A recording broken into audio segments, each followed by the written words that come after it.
Welcome to my channel travel the world with Swapna. आज हम track करने वाले हैं कैलाश टेम्पल, जो एलोरा में है, खुलताबाद में है। इस गेट से अंदर जाने के बाद लेफ्ट साइड हमको मुड़ना है। मैं आपको बताऊंगी कैसे रास्ते से आगे जाना है। तो लेफ्ट साइड मुड़ने के बाद हमें एक दरगाह दिखेगी। दरगाह का नाम है ज़ारा ज़ारी ज़ारा बख्शी शेख बुरगान उदिन गालिब क्रिस्त। और यहाँ पे हमें दिखेगा औरंगजेब की टॉम। जो सफ़ेद आपने ऊपर देखी वो औरंगजेब की टॉम थी, मतलब जहाँ औरंगजेब को दफनाया गया था वो टॉम थी, जो सफ़ेद ऊपर अपने पहाड़ों पे देखा।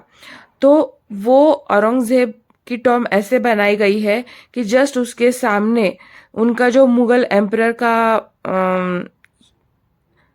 ट्रस्टी था, ट्रस्टी जनरल था, देखिए ये औरंगजेब की टॉम। और जस्ट उसके सामने जो है उनका जो ट्रस्टी था सैफ जहां, तो उसकी टॉम बनाई गई है। तो ये पूरा खुलताबाद जो है ये इस्लामिक सेंट्स की सिटी है। और यहाँ मुगलों के, औरंगजेब का, उसके ट्रस्टी जनरल का और इन सब की टॉम बनाई गई है। यहाँ पे गवर्नमेंट भी रिन्यूएशन करिए। तो इसी रास्ते से आप आगे जाइए और गवर्नमेंट रेस्ट हाउस आ जाएगा। ये देखिए ये गवर्नमेंट रेस्ट हाउस है। यहाँ से आप अंदर एंट्री कीजिए। अब अंदर एंट्री करने के बाद आपको एक रास्ता दिखेगा राइट साइड की तरफ और एक रास्ता दिखेगा लेफ्ट साइड की तरफ। तो आप लेफ्ट साइड के रास्ते पे आगे चले जाइए। लेफ्ट साइड के रास्ते पे आगे जाने के बाद आपको गवर्नमेंट रेस्ट हाउस दिखेगा। जो गवर्नमेंट रेस्ट हाउस है उसके साइड से पीछे की ओर आप जाके आपको ये रास्ता ट्रैक के लिए चालू होगा। देखिए ये गवर्नमेंट रेस्ट हाउस है।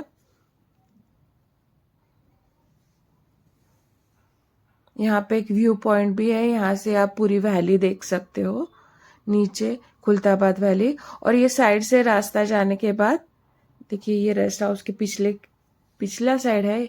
ये साइड से रास्ता जाने के बाद आप, ये पूरा जंगल है और जंगल से नीचे आपको ट्रैक करते करते कैलाश टेम्पल तक जाना है।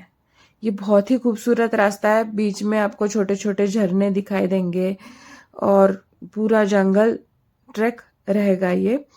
तो आप आगे बढ़ते बढ़ते आप ये ट्रैक पे आगे चले जाइए।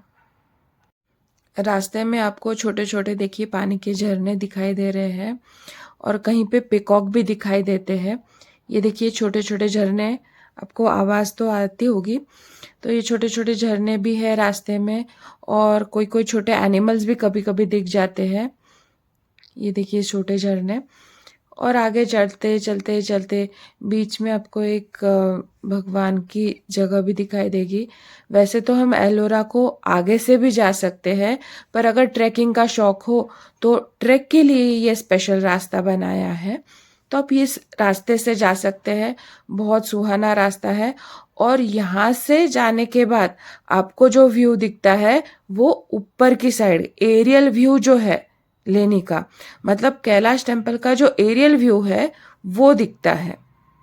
तो वो बहुत खूबसूरत है। मतलब पूरा टेम्पल का व्यू जो है ना वो ऊपर से दिखता है आपको। 1-2-3 किलोमीटर चलने के बाद आपको नीचे दिखाई देगा एलोरा की मतलब गार्डन्स और कैलाश लेनी का अपर साइड। तो ये कैलाश लेनी का अपर साइड है। यहाँ पे आप उतर सकते हो और डीप कैलाश लेनी देख सकते हो।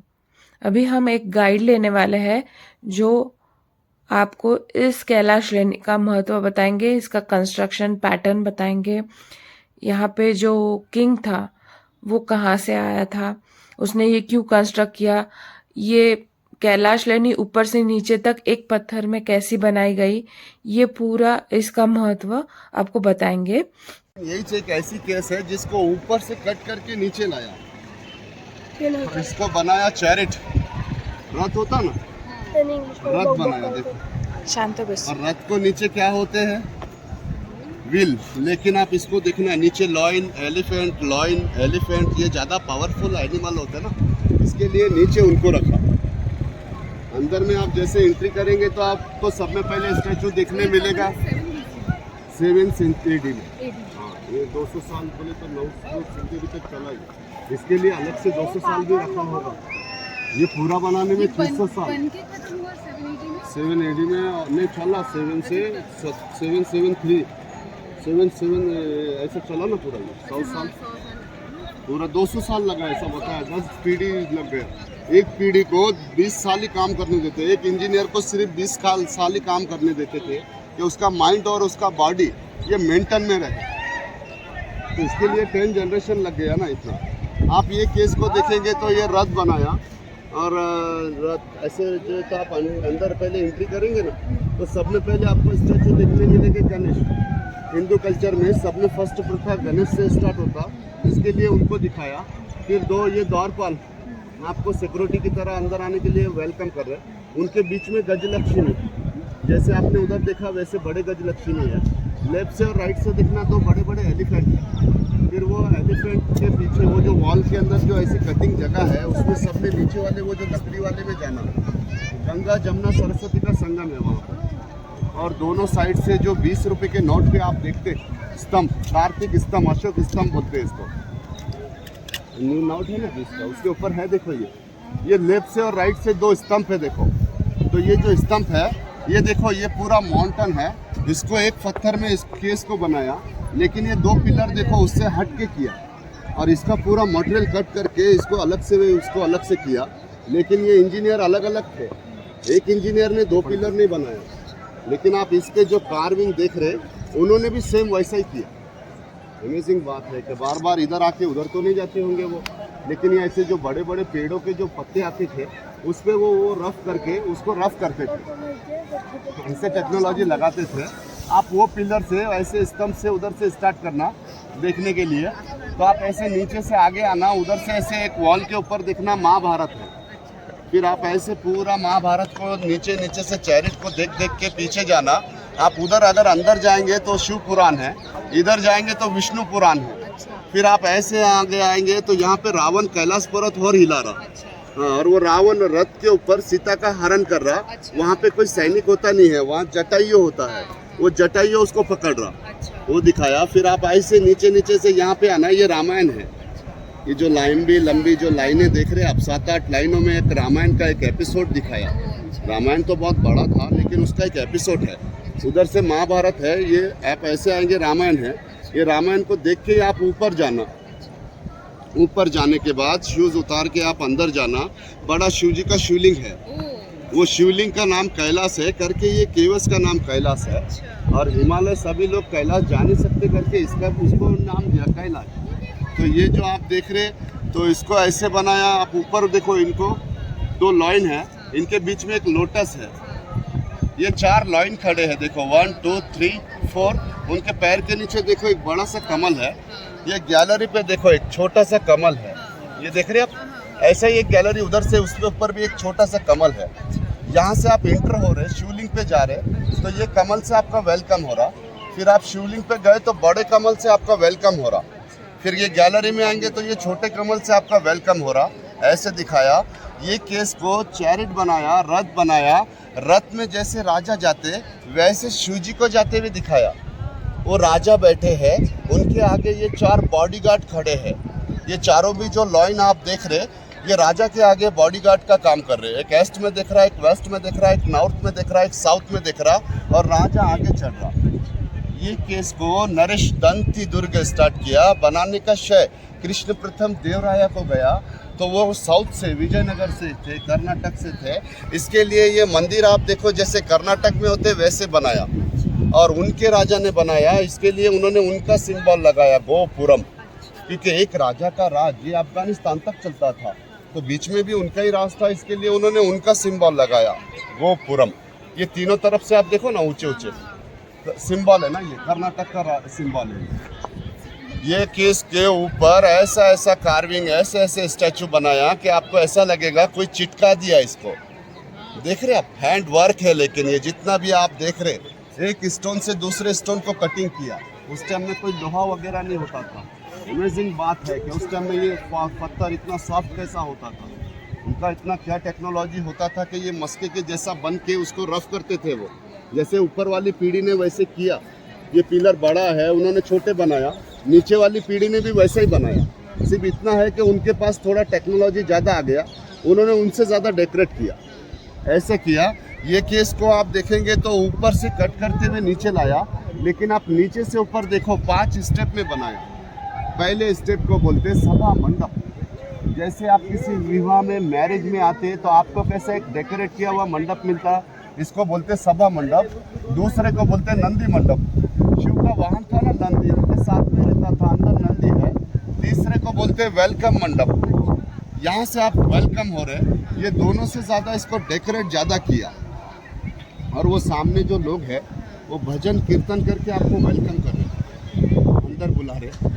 ये गर्भगुड़ी और सिंहासन, देखो सभा मंडप, नंदी मंडप, अर्ध मंडप, गर्भगुड़ी, सिंहासन 5 स्टेप में बनाया। और ये शिवलिंग को आप 12वें ज्योतिर्लिंग देख के आए, वो देखो सामने ये। और उसके आगे जाएंगे 500 मीटर तो तीर्थ कुंड है, एक बड़ा पत्थर के अंदर पानी का कुंड है। ये तीनों को देखो एक लाइन में बनाया। हाँ, राजा भी जब पूजा करने या एलिफेंट पे घोड़े पे आता होगा तो वो सीधा सीधा आता है, पूजा करके सीधा सीधा जाता होगा। उस सेंचुरी में तो पूजा होता था, और अभी मेरे सामने भी पूजा होता था। अभी ये गार्डन बन गया, रोड बन गया, तो अब ये रोड भी बदल गया, और अभी इसको पूजा करने नहीं देते क्योंकि वर्ल्ड हेरिटेज है। अभी शिवलिंग पे कुछ दूध चढ़ाएंगे, फूल चढ़ाएंगे तो वो पत्थर खराब होगा, इसके लिए अब उसको पूजा करने नहीं देते। ये केस के ऊपर आप देखेंगे तो ऐसे कलर किया था राजा रामदेव राय, जिन्होंने दौलताबाद का किला बनाया, उनके साम्राज्य में से थे ये यादव। वो यादव ने उनके पीरियड में इसको एक बार कलर किया था, लेकिन ये कलर बाद उनका ओल्ड बात हो गया। वो बहुत जो ज़माना गया उनके साथ वो कलर भी गया। इसके बाद अहिल्याबाई होलकर आए, नाम सुनेंगे आपने, होलकर ने फिर सेकंड टाइम इसको जीर्णोद्धार किया, उन्होंने उसके ऊपर और कलर किया। लेकिन वो कलर भी वो पत्थर को वो सूट नहीं हुआ, और बारिश का पानी लग लग कर वो कलर्स निकल गया। जहाँ पे भी बारिश का पानी नहीं लगा आपको वहाँ कलर्स देखने मिलता। अजंता के जैसा आपको कलर्स देखना है तो यहाँ पे सीलिंगों में है, वो अभी तक नहीं निकला क्योंकि वो सब ट्रियो से मिक्स करके बनाया, इसके लिए वो पावरफुल कलर है। हाँ, ऐसे ये केस को आप देखेंगे ऊपर से बनाने का रीज़न ये है कि नरेश दंती दुर्ग जो राजपूत थे, उनके रानी ने एक व्रत रखा था, उपवास किया था आपने 40 डेज का, ऐसा कि मैं जब तक पूरा मंदिर ना देख लो मैं खाना नहीं खाऊंगी। तो राजा ने सोचा इसमें तो मैं भी नहीं रहूँगा, मेरे वंशिश इसको आके पूरा करेंगे। तो इसके लिए राजा ने सभी को अलाइट किया कि पहले आप कलश बनाओ, और कलश बनाने के बाद वो ऊपर वो राउंड में ये जो गोपुरम मंदिर है वो रानी को वहीं पे दिखाया। वो देखो ना वो राउंड में गोल गोल जो राउंड है कलश के ऊपर, तो गोपुरम कलश वहाँ पे बना के उसको बताया। तो भी रानी ने अपना व्रत नहीं तोड़ा, बोला मुझे शिव की मूर्ति होना, स्टैचू होना। तो इसके लिए बाद में और अलाइट किया कि आप उनके वाहन को बनाओ। शिव का वाहन क्या था, भक्त होता था, उनके साथ में रहता था नंदी। तो इसके लिए वो मंदिर गोपुरम और वो नंदी को बनाया, और रानी ने वो देखकर अपना व्रत तोड़ दिया। फिर उसके बाद 200 साल 10 पीढ़ियों ने इसको नीचे लाया। हाँ, ये केस में आप देखेंगे लॉइन और एलिफेंट ज़्यादा दिखाया है ना, आप छोटे में बड़े में देखे हुए आप लॉइन और एलिफेंट ज़्यादा दिखाया। तो लॉइन जो है तो ये विजय के प्रतीक होता है, और एलिफेंट ये वाहन के प्रतीक होता है, इसके लिए आपको ये ज़्यादा दिखाया। हाँ, और ये ऐसे खजुराहो के सेक्सी स्टैचू इस वजह से दिखाया कि आपको मंदिर में शिवलिंग में जाना है तो आपका फीलिंग ये मन में से निकाल कर ही आप प्रवेश करना, इसके लिए दर्शाया। यहाँ पे 2 द्वारपाल आपको अंदर आने के लिए वेलकम कर रहे, इसमें 2 जाने के लिए थैंक यू भी कर रहे। 4 द्वारपाल है इसमें, वहाँ पे सब 2-2 थे। ये बड़ा है ना, आपको धन्यवाद भी करना है, तो इसमें 4 है। इतना बड़ा केस बनाना है, ऊपर वाली पीढ़ी को पत्थर अच्छा है और नीचे वाली को पीढ़ी वाले को पत्थर कच्चा लग जाता तो ये इमेजिंग केस नहीं बनता। तो इसके लिए पहले उसको यहाँ टेस्ट किया, यहाँ से टेस्ट करके वो रास्ते से वो खिड़की से नीचे जाते थे, अंडरग्राउंड रास्ते से ऐसे ऊपर आके यहाँ पे काम करके देखते थे। मैंने आपको वहाँ पे बताया ना कि स्टैचू बनाने से पहले उसको छोटा बनाते थे। तो जैसे आप ये गोपुरम, ये जो मंदिर आप देख रहे, ये लॉइन यहाँ पे थे, टूट गए, ये पत्थर वगैरह लगा दिया उन्होंने। टूट गया ना, वो सब कच्चा था, ये कच्चा स्टोन था, चेक किया, बना के देखा, बनाया, लेकिन इधर आया क्योंकि ये लाइन में लेना था, शिवलिंग के लाइन में कैलाश को लेना है, तो उसको टेस्ट करके यहाँ पे कार्विंग करते थे। और ये केस को आप देखेंगे सब ऊपर ही कार्विंग किया। आप ऐसे पीछे गैलरी में जाना, 7,000, 8,000, 10,000 जो भी स्टैचू है ये सब ऊपर ही किया। आप ऐसे अंदर जाएंगे, इसमें नंदी है बस, इसमें आगे जाएंगे देखो लोग निकल जाते, गैलरी है ये सभा मंडप। हाँ, जैसे अभी दिखाया ना, कुछ गैलरी है वो, जैसे आप आते किसी मैरिज में तो आप कैसे रेस्ट करते, तो वैसे रेस्ट रूम, फिर ये नंदी का रूम, ये वेलकम रूम, ऐसा है ना। ये केस को शिव की परिक्रमा बोलेंगे आप। जैसे आप अंदर आएंगे तो शिव की परिक्रमा करने आए आप, शिव को समर्पित है ना, ये शिवलिंग है, शिव का ही है सब। इधर से आप देखेंगे वहाँ पे भी, अभी आप ऐसे अंदर जाएंगे तो पहले तो आप शिव की परिक्रमा करने आएंगे, तो ऐसा करेंगे या ऐसा करेंगे। और ये ट्रैक यहाँ खत्म हो जाएगा अपना पूरा कैलाश लेनी देखने के बाद। कैलाश लेनी बोलते हैं और कैलाश टेम्पल है ये, तो कैलाश टेम्पल देखने के बाद हम बाद में फिर एलोरा केव्स वगैरह देख सकते हैं। टोटल 34 केव्स है इस एलोरा में, तो उसमें की जो 16th केव है वो है ये कैलाश लेनी, और ये बहुत ही खूबसूरत लेनी। और साइड के रास्ते से अब हम नीचे उतर रहे हैं। उतरते उतरते कैलाश लेनी के हर टेम्पल के ऊपर से कार्विंग, उसके पूरे लोटसेस ये वो, और उसकी डेप्थ पूरी दिखाई दे रही है। बहुत सुंदर व्यू है ये एरियल व्यू। अब ऊपर से कैलाश लेनी ज़रूर देखिए, भले ट्रैक से देखिए, पर हमको यहाँ आने के बाद समझा कि नीचे से भी अगर हम सामने से आते हैं तो साइड से एक रास्ता है जो ऊपर आके आप ये कैलाश लेनी का एरियल व्यू देख सकते हो। बहुत खूबसूरत है ये एरियल व्यू। और आपको अगर मेरी ये जानकारी और इन्फॉर्मेशन अच्छा लगा हो तो मेरे चैनल को ज़रूर सब्सक्राइब कीजिए, लाइक कीजिए और शेयर कीजिए। और मिलते हैं अगले व्लॉग में। बाय। और फ़ोटो निकालने के लिए भी बहुत खूबसूरत फ़ोटोज़ आते हैं यहाँ से, तो कैलाश लेनी के अपर व्यू से भी आप फ़ोटोज़ निकाल सकते हो आपके और आपके फैमिली के साथ। तो चलो नीचे उतरते हैं। नीचे उतरते ही आपको कैलाश लेनी के सामने वाला गार्डन दिखाई देगा, और ये कैलाश लेनी टेम्पल का एंट्री पॉइंट है। आप इसके पहले के व्लॉग में कैलाश लेनी के अंदर से पूरी जानकारी मैं दे चुकी हूँ, नीचे डिस्क्रिप्शन में ये जानकारी दे देती हूँ। चलो मिलते हैं अगले व्लॉग में।